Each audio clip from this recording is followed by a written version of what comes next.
জানিয়ে দেব সর্বশেষ আপডেট বাংলা সংবাদ। শুরুতেই শিরোনাম।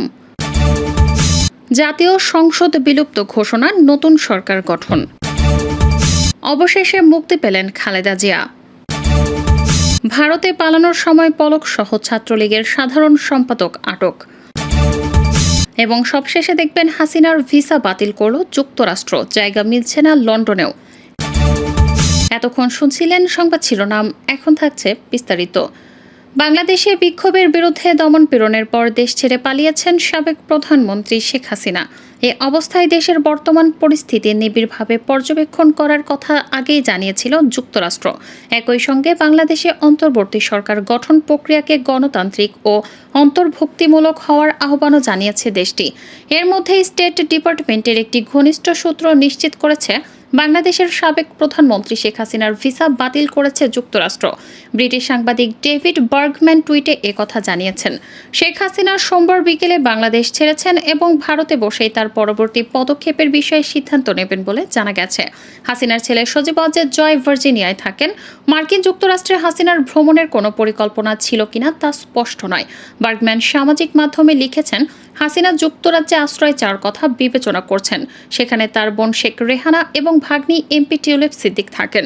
হাসিনা যে পদ্ধতিতে ব্রিটেনের কাছে আশ্রয় চেয়েছেন, অভিবাসন আইন অনুযায়ী তা সম্ভব নয়। শেখ হাসিনা যে পদ্ধতিতে ব্রিটেনের কাছে আশ্রয় চেয়েছেন, অভিবাসন আইন অনুযায়ী তা সম্ভব নয়। ওই পদ্ধতিতে কাউকে আশ্রয় দিতে পারে না ব্রিটেন।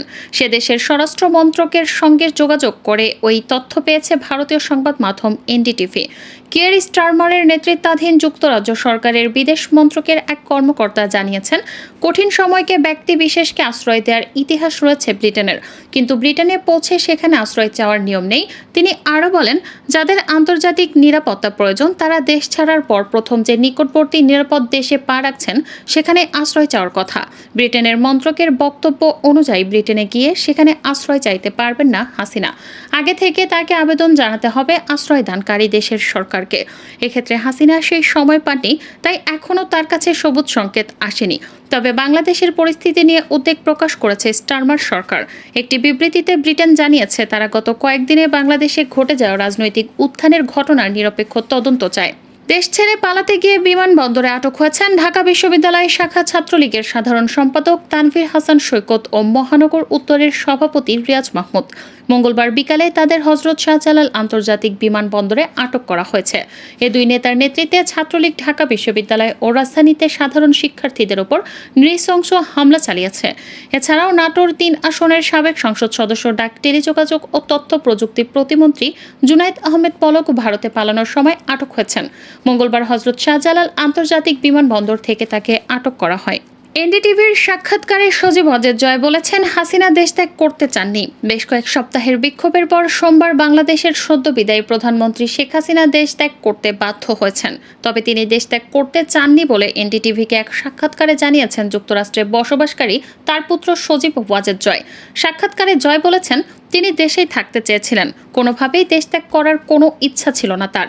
আমরা সার্বক্ষণিক তার শারীরিক অবস্থার বিষয়ে সতর্ক ছিলাম, যার ফলে পরিবারের সবাই তাকে দেশ ত্যাগের অনুরোধ করলে তিনি দেশ ত্যাগের সিদ্ধান্ত নেন। গত 15 বছরে বিরোধী দলকে দমন-পীড়ন করেছেন হাসিনা। কেড়ে নেওয়া হয় বাক স্বাধীনতা। সর্বশেষ তার বিরুদ্ধে বিক্ষোভ কয়েকশো জনতা নিহত হন। এরপরই তিনি পদত্যাগ করেন এবং দেশ ত্যাগে বাধ্য হন। বিএনপি চেয়ারপারসন এবং 3 বারের প্রধানমন্ত্রী বেগম খালেদা জিয়াকে মুক্তি দেওয়া হয়েছে। আজ মঙ্গলবার এক আদেশে তাকে মুক্তি দেওয়া হয়। মঙ্গলবার বিকেলে প্রেসিডেন্টের প্রেস উইংয়ের পাঠানো এক বিজ্ঞপ্তিতে বিষয়টি জানানো হয়েছে। বৈষম্য বিরোধী ছাত্র আন্দোলন চলাকালে রাজধানীতে নাশকতার অভিযোগে একাধিক মামলায় বাংলাদেশ জাতীয় পার্টির সভাপতি ব্যারিস্টার আন্দালিব রহমান পার্থ ও গণ অধিকার পরিষদের সভাপতি ও ডাকসুর সাবেক ভিপি নুরুল হক নূরের জামিন দিয়েছে আদালত। দ্বাদশ জাতীয় সংসদ বিলুপ্ত ঘোষণা করেছেন প্রেসিডেন্ট মোহাম্মদ শাহাবুদ্দিন। মঙ্গলবার এক বিজ্ঞপ্তিতে এ তথ্য জানানো হয়েছে।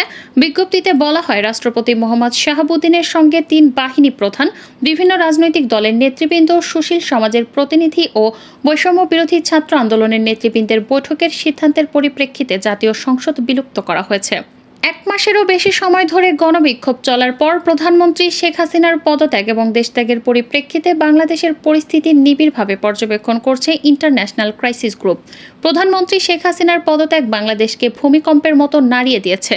সেই সঙ্গে এটি একটি ট্র্যাজিক পরিণতির ফল।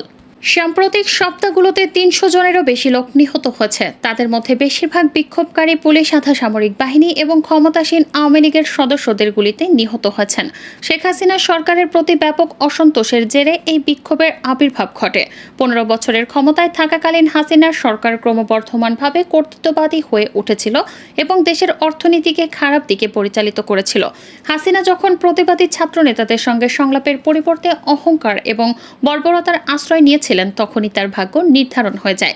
তিনি বাংলাদেশিদের শেষ প্রান্তে ঠেলে দেন।